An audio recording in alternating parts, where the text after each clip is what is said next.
welcome to another edition of the Nick Gambaro Show. I'm Nick Gambaro, and today it's just me. Usually we have a guest or two on, but today it's just going to be me with you guys for this show. In today's edition of the show, we're going to get into the atmospheres in sports stadiums, which ones I feel are better, which ones are worse, which ones can be improved. So going to talk about that today, and mostly that we'll go in all sports: football, baseball, soccer, hockey, basketball. We're going to touch it all, so that's going to be the subject for today, so don't go anywhere. We're going to take a quick break, and we'll be right back. There are many arguments against the death penalty. It's not a deterrent against the crimes that it punishes. Society who use the death penalty don't have lower crime rates than those that do. When a country abolishes the death penalty, they are not plunged into criminal chaos. But even if the death penalty did reduce crime rates, would it then be acceptable?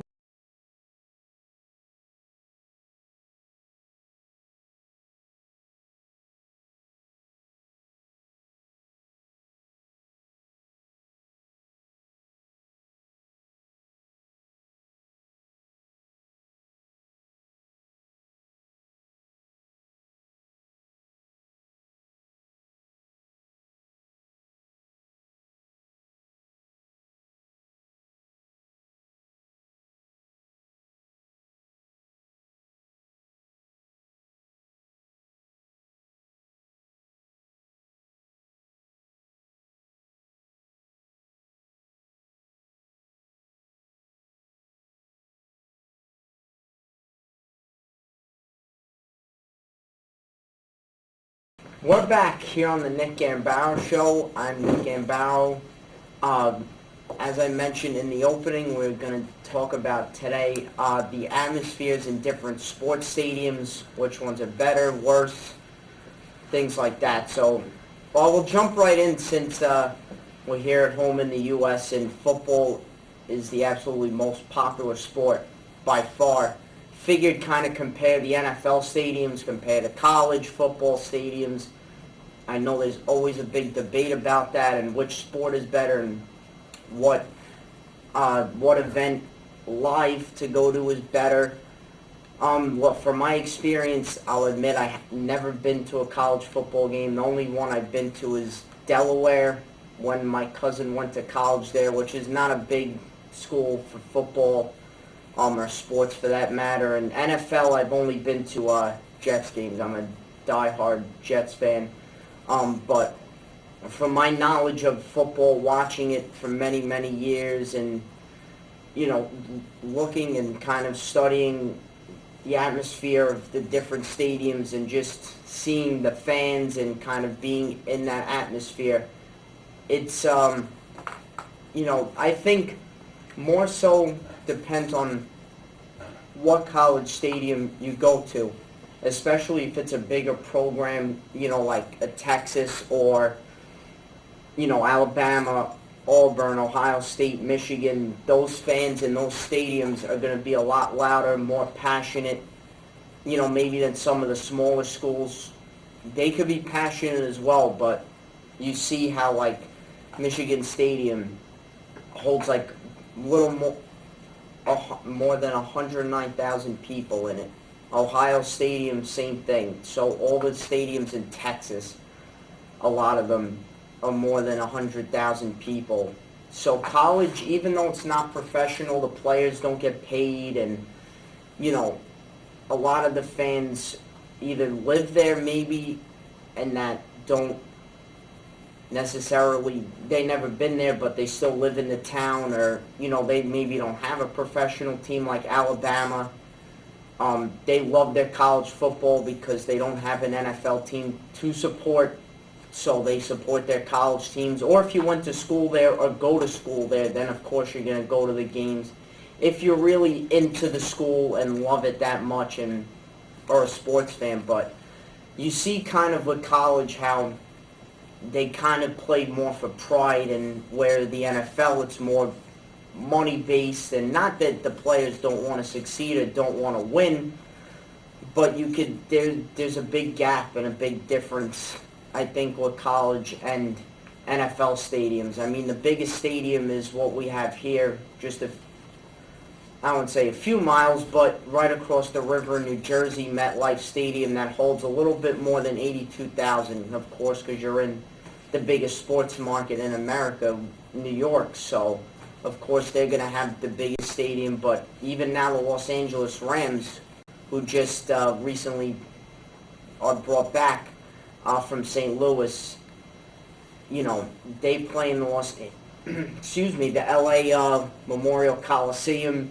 They're in near downtown LA, which is home to usually the USC Trojans, who are very big there actually in LA, even though they haven't had football teams there since the Raiders and Rams left. They love their college football. They're very passionate about it.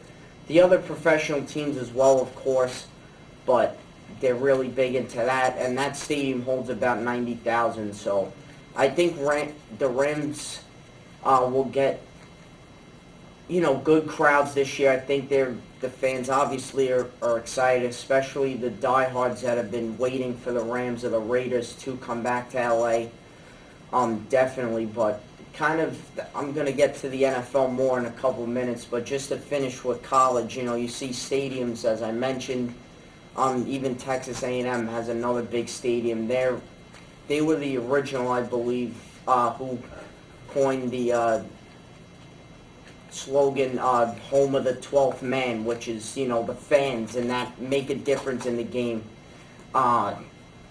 It's like a European soccer atmosphere, how they're always chanting, screaming throughout the entire game, where to me the NFL is kind of, they're there for the game, they're passionate. You'll get your diehards that scream on every defensive play, and they'll, cheer constantly and be loud, but then a lot of times people are just kind of there to, I wouldn't say chill out, because it sounds like a baseball game, because to me baseball, and I'll get into more of that later, it's not a chilled out sport. You're on the edge of your seat. It's action every second, so it's fun, but I feel like a lot of the fans, they're just not as passionate, as college fans. But you look at places, two of them, Kansas City and Seattle, which were both competing at one time for who had the loudest stadium, and the Guinness World Record books was recording who was, and every year or every week in the season it'd go back and forth, but as it currently stands, I looked on their website, the Guinness Book of World Records, and Kansas City is the loudest stadium at 142.2 decibels, which is how they measure how loud the stadium is, which is pretty incredible. And Seattle as well is really crazy. I mean, they scream and scream their heads off. I have family there, and they have season tickets. They go to every Seahawks game, and they tell me that, Nick, it's so loud. I mean, your ears are ringing every Sunday after the game. Your voice hurts the next day, but it's fun. And I feel like that's what makes sports fun, is the atmospheres. And, because you don't want to be in a quiet stadium that, just chilled out. I mean, unless if you like that, but me personally, I need it to be a raucous atmosphere, the fans to be screaming and yelling, and them to play loud music, get the players and the crowd really amped up and ready for the next play or the next scoring attack. And because I think that's a big part of sports. I feel like the fans really, a lot of them, I think they make it for what it is and how popular it is. I mean, as I mentioned at the start of the segment, how football is. The NFL is so huge. I mean, and college as well. How they have fans, every single show all year round about football and analyzing the rosters and every trade move and all the schedules and scouting players. The draft, the NFL draft is huge. Fantasy football is huge. But a lot of people, because of that, with football don't like to really go to games, especially NFL, because they could get every game today. DirecTV has the Sunday Ticket, and Verizon Files has the Red Zone channel that has every game. So you don't have to go see your favorite team, because you can watch your favorite team, whoever it is, along with every other team in the NFL. So plus the primetime games, so people keep track of their fantasy team, or if they want to see what's going on in other games. Whereas football, my personal feeling on it, I love to go to Jet games live, and because it's fun, you're engaged with the fans, they're passionate, it makes a difference. Where, at home it's nice in the comfort of your own home, but for me, being out with family or friends, I think it's a big thing. But with college, it's more of a pride, and it's just a completely different atmosphere. Like I said, if you look at clips on YouTube, or if you watch games on TV live, and it's loud. Majority of the time, if you're watching a huge college football game, their fans take their teams really seriously. Even college basketball as well, I've heard and seen on TV, the fans in the arena are going crazy compared to the NBA. So it's always an interesting topic to me anyway, sports atmospheres and things like that. But we're going to take a quick break, but when we come back, we're going to get into some other sports, hockey, soccer, baseball, talk about the atmospheres, and give my opinions on it. So don't go anywhere. The Nick Gambaro Show will be right back. Because of camp, I learned to make lasting friendships with people I still keep in touch with today. Because of camp, I learned about self-esteem. Because of camp, I play guitar. I learned to be a team player. I learned about diversity. Because of camp, I am sending my kids to camp this summer. I learned how to play guitar, I learned how to canoe, I learned how to fish. I learned that I was the best Tarzan yeller in the camp. Because of camp, I became a counselor. I learned how to take care of the environment. Because of camp, I learned to navigate the world. I was good in school for a whole year so that I could go back to camp. Because of camp, I got a personality. Now I'm... Because of camp, I turned out just fine.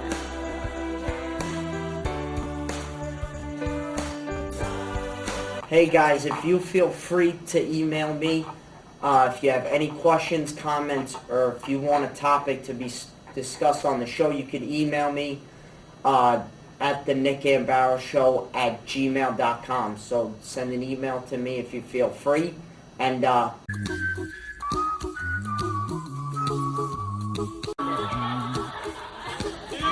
makes you happy?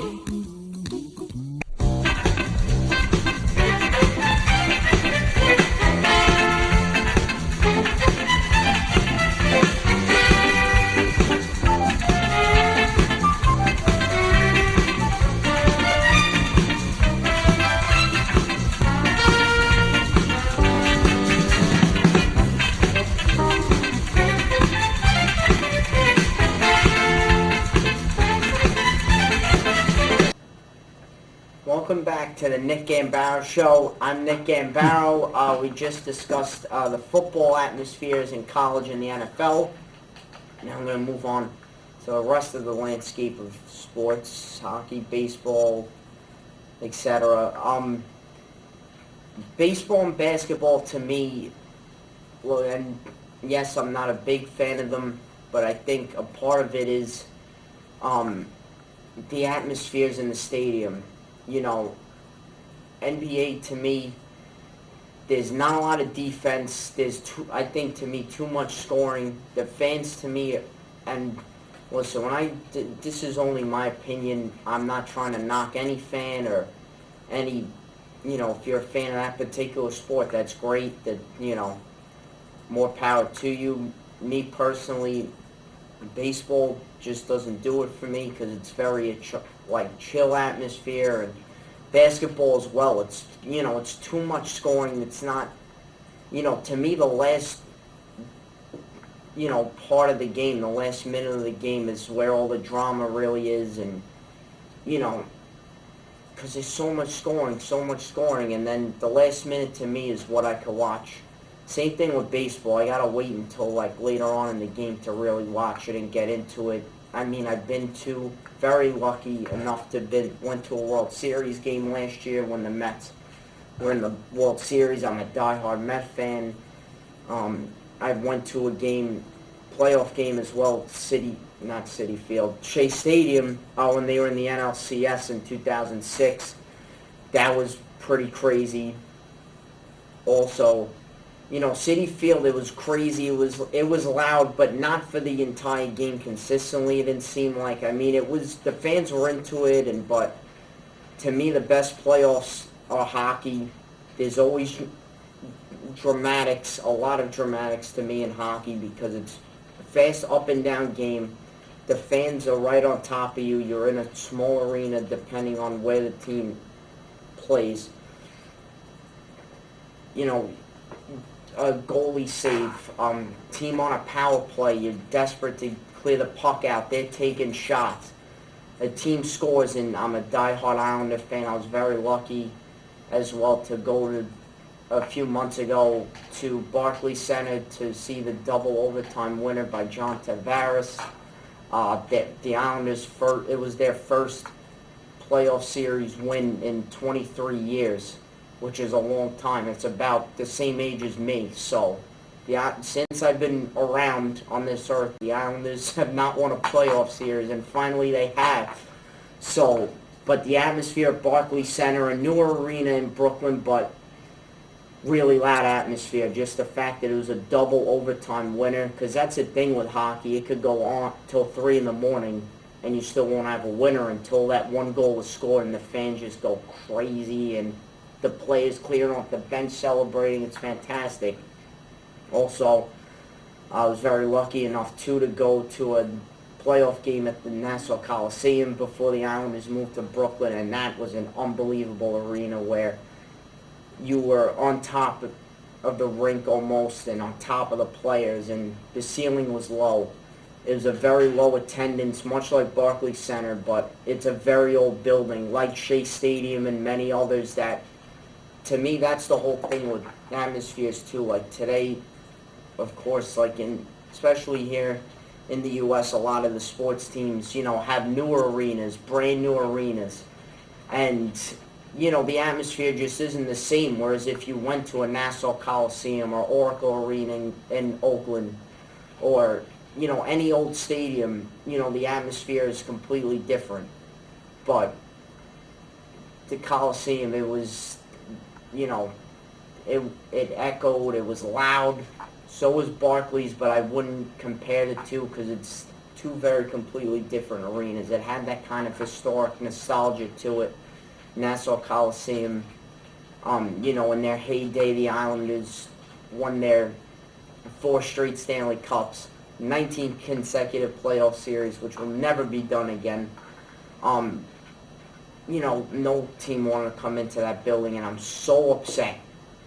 I am a diehard Islander fan, and those are my teams, Jets, Mets, Islanders. It's that they weren't on the list of top 10 toughest places to play. That was a show they had on NBC Sports Network, and I was like, how can you not put it on there? Even if I wasn't an Islander fan, to me, that building, the way it was, the way the fans were absolutely, oh my goodness, they were lunatics, but that's what makes it fun and exciting. And the small building like that and all the noise held in, it was great. But also, too, in hockey, you had the old Boston Garden where the Bruins played. Same thing, the fans would be on top of you. Even now in the TD Garden, it's pretty good, the atmosphere there. The Montreal Forum where the Canadians used to play, they love their hockey up there. The Bell Center, too, a lot of teams don't like to go in there in the present day. You also, Philly, of course. Philly sports fans are known for being passionate and loud and crazy, but that's what makes the sports, that's what makes it special is the fans. And even in California, which you wouldn't think hockey, California, what's so popular? I'd want to go to a game so bad at all 3 because I love hockey. I want to go to all three arenas in San Jose, LA, and Anaheim, because the fans show up almost every night. I feel every night. The teams are good. The playoff games, especially when they play each other, whether it's San Jose, LA, or Anaheim, LA, the fans hate each other, the players hate each other. It's great. And hockey to me is a special atmosphere. Moving on to soccer with the few minutes we have left in the show, because soccer to me, and I've said this, they're the best fans in sports, atmosphere-wise. You know, growing up, I wasn't a big soccer fan, but once I saw Italy win the World Cup in 2006 against France, I started kicking a soccer ball around that day. I just fell in love with it and got obsessed with it and watched the Premier League and all the European leagues and got into the MLS later on and, you know, watched the women's and men's World Cups, and there's something about soccer, and look, all sports bring people together, but I've seen with soccer, there's just something extra to it, where they have the fan zones in the city centers, and there's thousands of fans celebrating when their team scores a goal and wins, and the atmosphere is how they sing and chant songs the entire 90 minutes of a game. And even here, and I'll go to Europe in a sec, but the United States, I went wearing their jersey, the Seattle Sounders out there. I went to a game when I visited my family. Oh my goodness, they play in CenturyLink Field, home of the Seattle Seahawks, but they sold that place out with over 60,000 people for a game against the LA Galaxy. The Seattle won 4-0. The place was jumping. I mean, and even before the game, they meet in a specific part of the city, not too far from the stadium, and you march with the fans while they wave their scarves and sing songs. You march to the stadium, and there's just a whole special aura about it. And even here in the States, and they have that rivalry with Portland, who has a great fan base. And, you know, there's other pockets in the United States, like Kansas City and, you know, others that have really great atmospheres for soccer, and it's getting there, and I believe it will get there, more popular in the country, in the United States. I mean, Red Bulls fans are great. You know, NYCFC fans have been showing up since the team, you know, their inaugural season last year. So MLS is really on the rise. And when you look at European soccer, I was lucky to go to a game in Spain, Italy, and Germany, and the fans, I mean, it's what you see on TV. It's that crazy, that raucous, and that. Then none of them were rivalry games, but still, that's what I really want to do, is go to a rivalry, you know, like North London Derby or Real Madrid and Barcelona, or the big teams, you know, it's because the fans, it's watching it and being a fan of the sport for 10 years now and watching it, the fans really make it special. Because if soccer was not passionate and loud, it'd still be a great sport.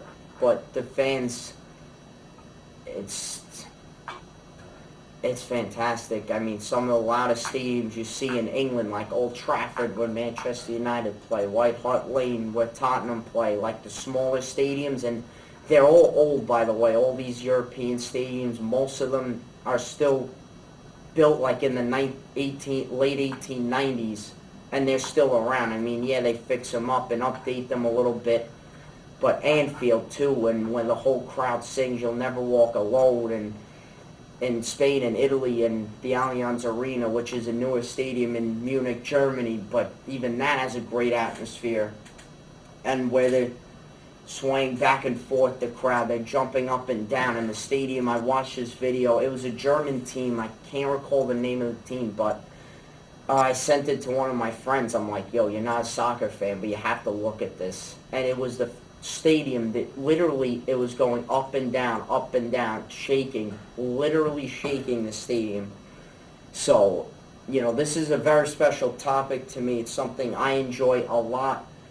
Love talking to my friends about it and anyone who's a sports fan. So, but that is going to wrap it up for this edition of the Nick Gambaro Show. I'm so glad you could join me, and it was a lot of fun today. This is a topic, as I just mentioned, I love talking about very much.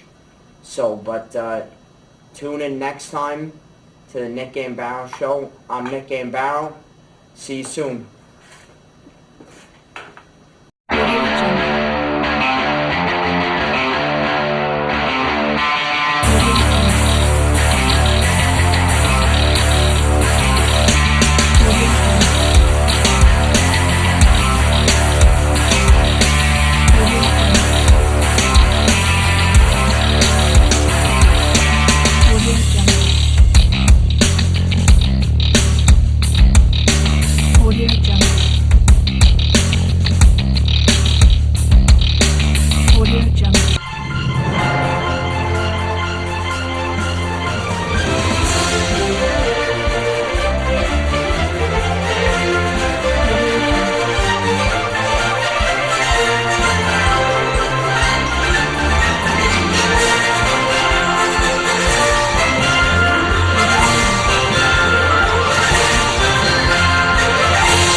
Check out Easy Access Math on YouTube. It's math made easy.